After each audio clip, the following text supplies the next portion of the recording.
Hey guys, welcome back to the recap series on my season 38 run on Champs Ladder with my Orc team. Today we're going to look at game 8, which was against Clockwork's Underworld team.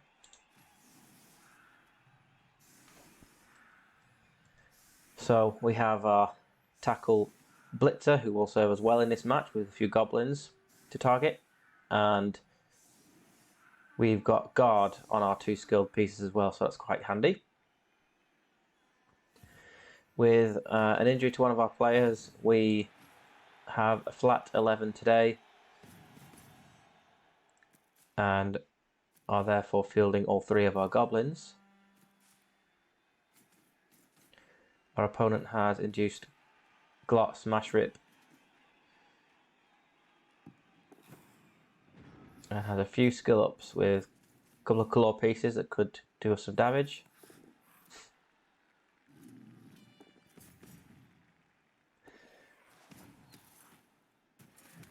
Okay, so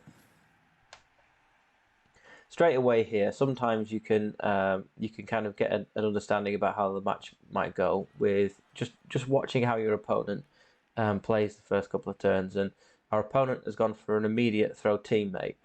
So don't, by all means, if that came off and there was absolutely nothing I could do to stop the touchdown, but obviously it was a big risk, and it shows that our opponent is someone who may like to go for those kind of big risky plays, and in doing so, that allows us to kind of manage our own game.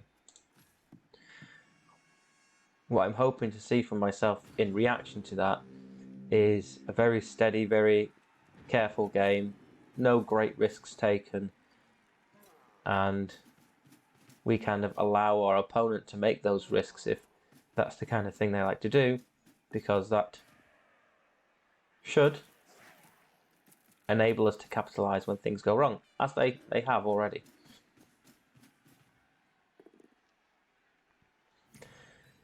A blitz with the tackle piece. There should be one of those every turn.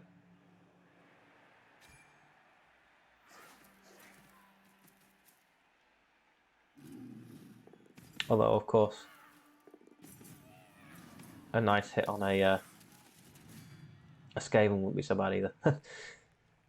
And there I saw the opportunity to take the goblin throw to maybe loosen up a couple of players that were around this ball, and albeit it involved the injury to my own player, did remove a Skaven lineman. So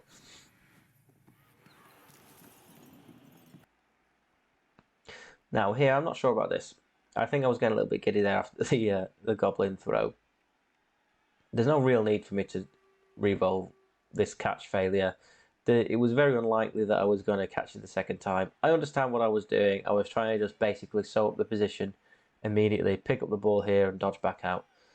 But all I've done is waste a re-roll really, when the position was already looking strong. There's 2 removals, there's a stunned goblin, so really the ball would have scattered to somewhere in the region of one of my players. I have more than enough responsiveness to deal with it if my opponent recovers the ball, so a bit silly to use that re-roll, and I've just got lucky with it scattering back onto a goblin there, but certainly wasn't worth the re-roll.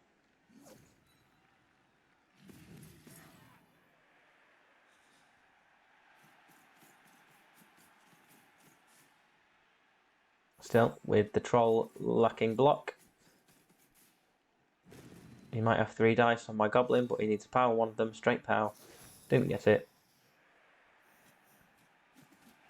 And we have ball in hand for our next turn after the blitz.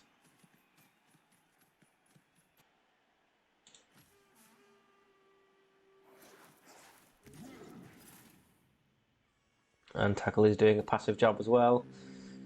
They're causing the goblin to fail the dodge, so really this position is already looking quite strong. But as I said, this is where we need to take no risks. I should be looking to just get this goblin over here as soon as I can and protect the position that I'm in.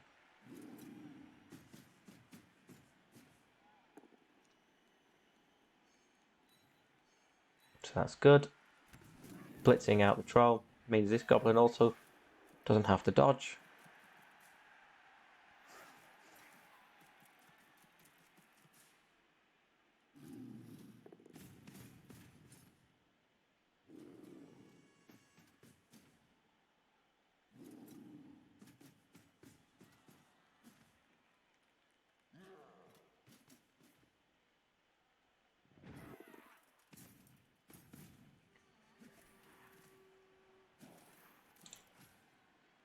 I don't like this movement here. This guard piece should be next to the goblin still, because we have a two-headed goblin here with the block skill. So taking this avenue through here with, albeit 3 2+ dodges, but very doable with the dodge skill. There's no tackle on these guys. And my goblin doesn't have block, obviously, so this guard guy should still be around my goblin here, and there's probably an argument for me to pay heed to that and keep next to this one as well. So really, this goblin should be where the other goblin is, and he should have 2 guard players on either corner. So this is just overconfidence.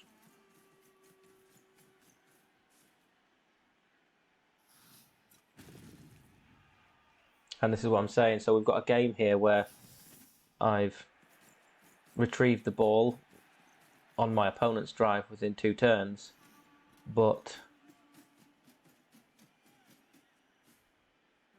I still didn't do the right things in protecting the ball. Just overconfidence there.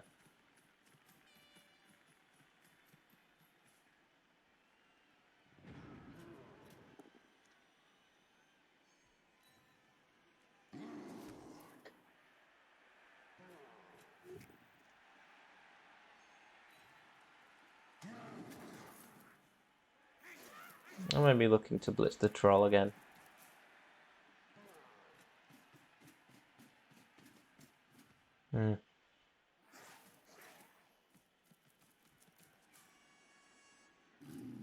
I'm potentially thinking about trying my hand at a surf here on the troll, I think.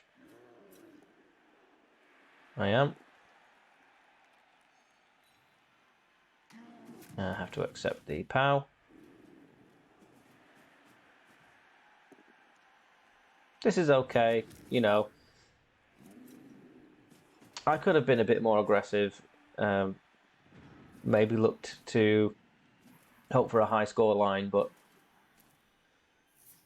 after the catastrophe, which was game 7, I think I am just looking to get the result here. And that's all that really matters.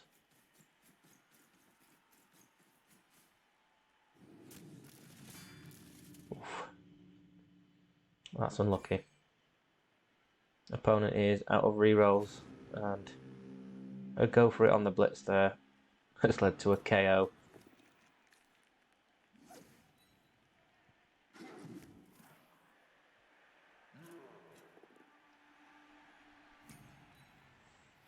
And these blocks are low risk, but I really would like to see me doing the things that don't require dice rolls first. The goblin should be moving up into a cage.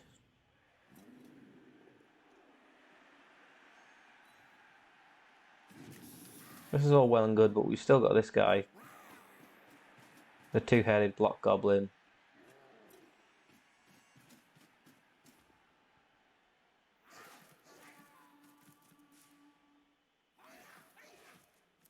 But I have engineered a surf there, so that, I suppose, worked out in the end. There's no blitz for my opponent in this square here because of the guard.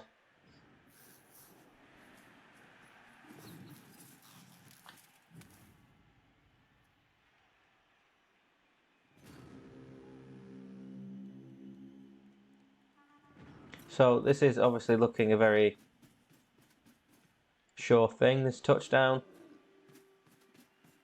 but we can still analyse this drive and find some real failures in the state of our play. You know, regardless of the manner in which we managed to recover the ball and the removals which snowballed the position.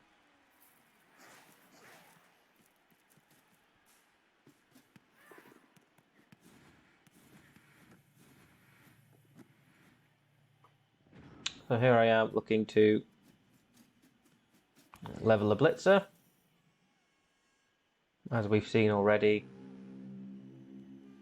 my SPP management hasn't been great, hence only 2 players have gained skills. But this is an opportunity here as well. And obviously when you're playing a league system, if you find yourself in a dominant position with the chance to pick and choose who you score with, then take the opportunity, because your next game might be one where you just need to grab that winner with the unskilled lineman rather than your star blitzer that you want to level up.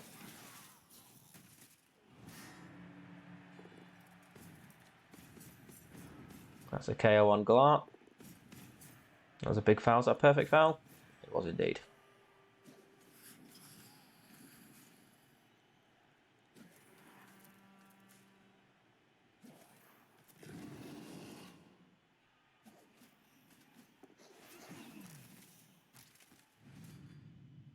another dodge KO. Obviously my opponent is going for some crazy dodges, but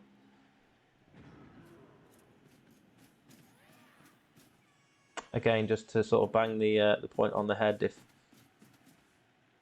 if my opposite number had attempted that with the 2-headed goblin a couple of times, then maybe we wouldn't have been in this position, because our caging wasn't all that great.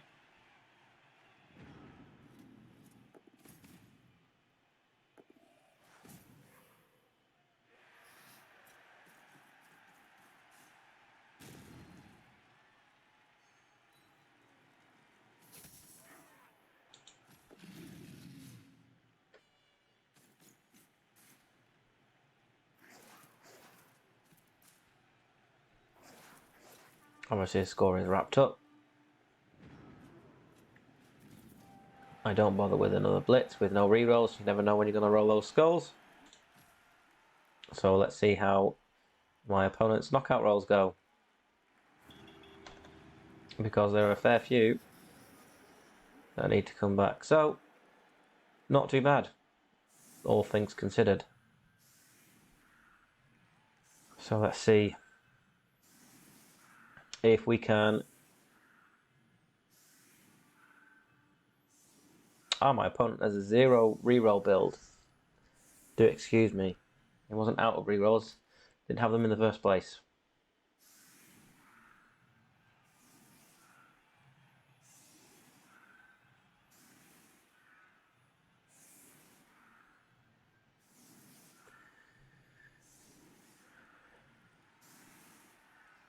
So it looks like I'm going for maximum blocks on line scrimmage there.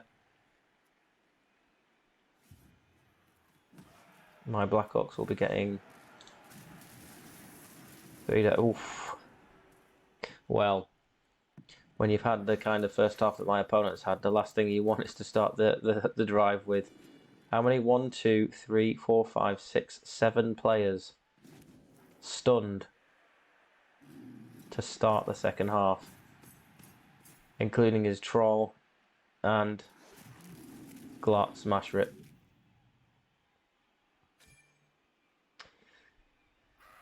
My troll took the both down there because I was doing that blitz for the star player point, which leveled up the troll. So,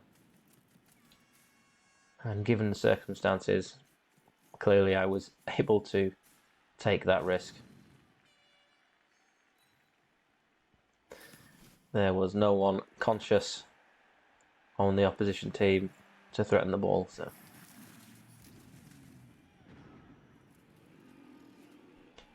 just boop this guy on the snoot, I think,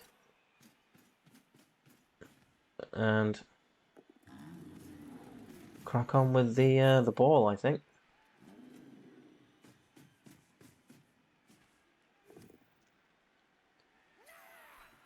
Opted to use the Black Orc who had to go for it for some reason. I'm not sure what the logic in that was.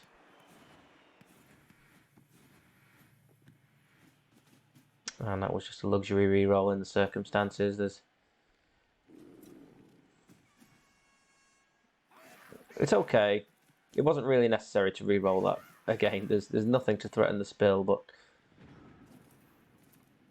I think I just want to get on with it, given that his players are still prone.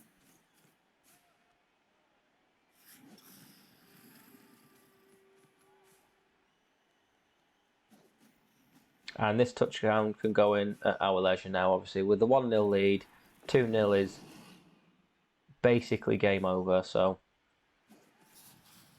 if I get there in 3 turns, that's fine. 5, 6 makes no difference.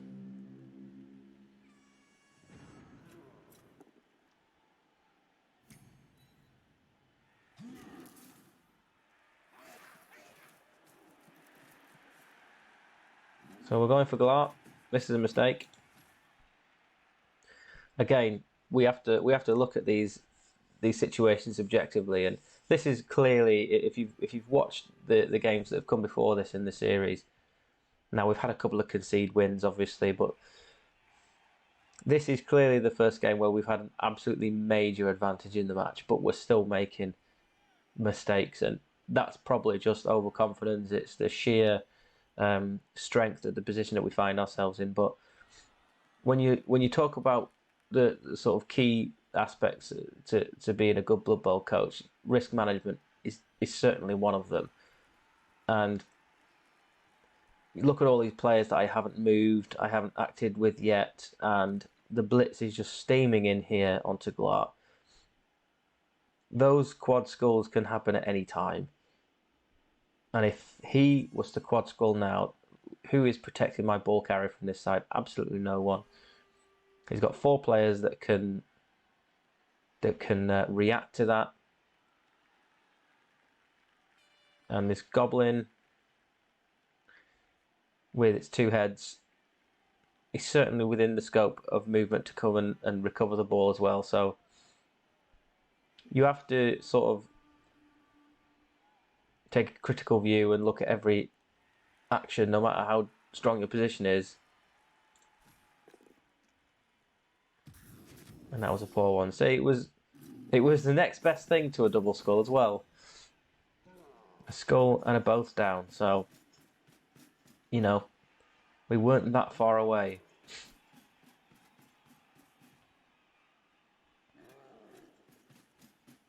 This looks like lazy positioning. Yeah. This looks lazy. Because it's taken a goblin go for it to sew that square up. That was lazy.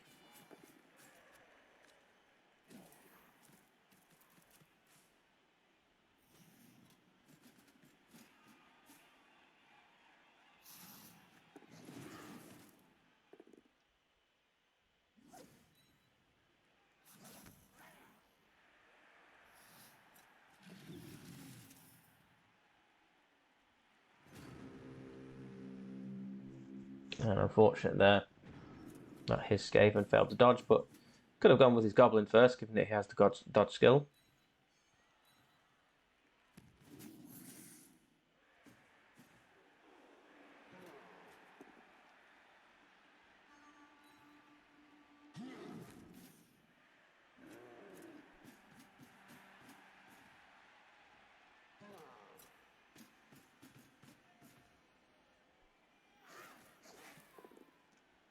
So again, this is a situation here of no real... There's no real construct behind this, it would seem. They'll go for it there, you see. Again, I'm leaving my ball carrier exposed. It's only turn 12, really. The last two turns have been very rushed indeed.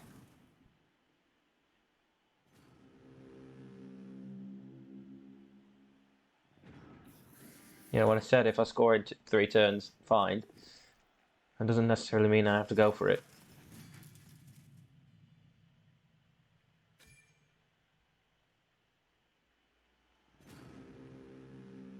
We'll see if I put this touchdown in now.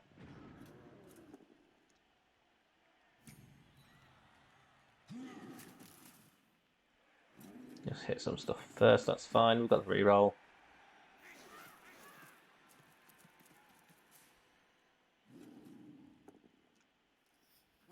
Another surf opportunity there. That's what we were looking for.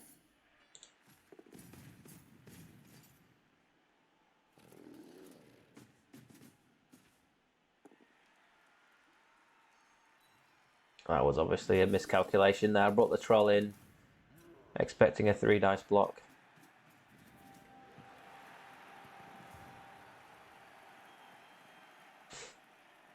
And the touchdown is in. So, we shall see now if I can pursue a third. Because ultimately, when you have the chance to increase your scoreline, do go for it. That's the aim of the game.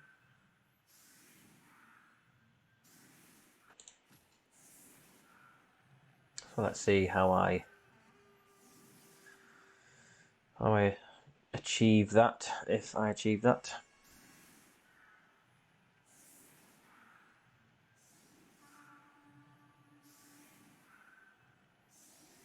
Of course, one of the conundrums of the build we've got here is that it's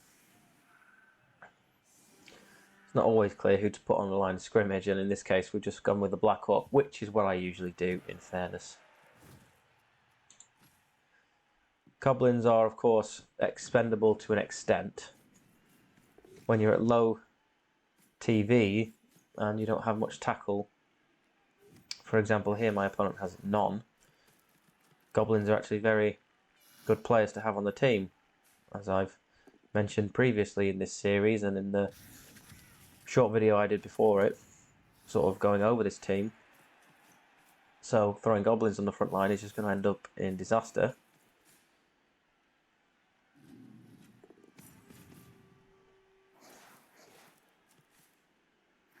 So what I expect to see here is just Orcs inserting themselves into this cage. That is certainly my initial thought.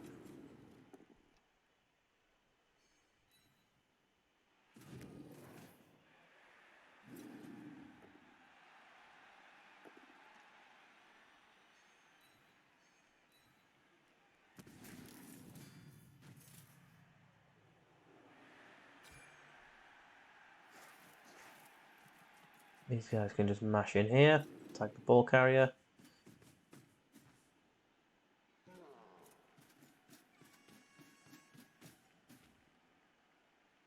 A little bit of safety in mind there.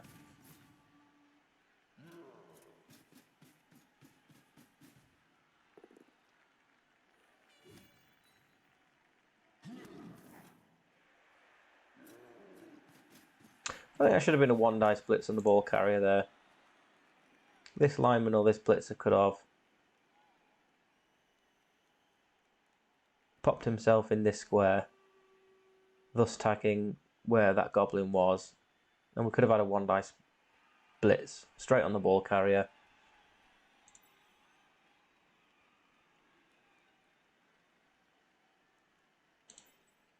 There's a blodger though, so perhaps not after all.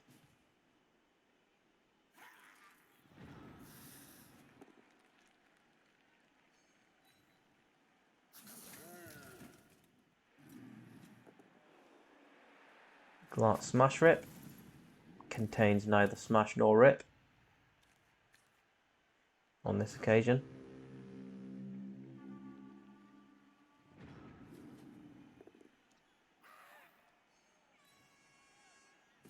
So let's see if we can get this ball loose.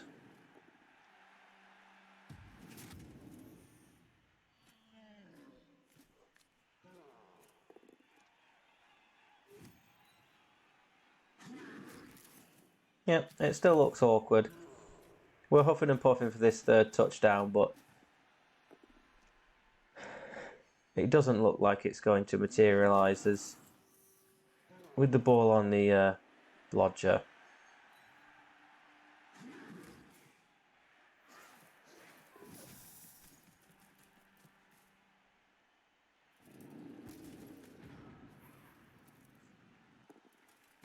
Tackle pieces here now tagged by the troll and the goblin, so he should have been alive to the ball carry, really, the tackler. He's the only one with the decent chance of getting him down. So even, as we can see, even in pursuit of this third touchdown, mistakes are being made because this tackler was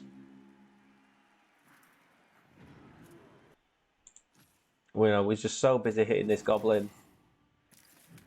He should have been out and free and alive to the opportunity when the ball carrier, had to come loose from this pack at some point.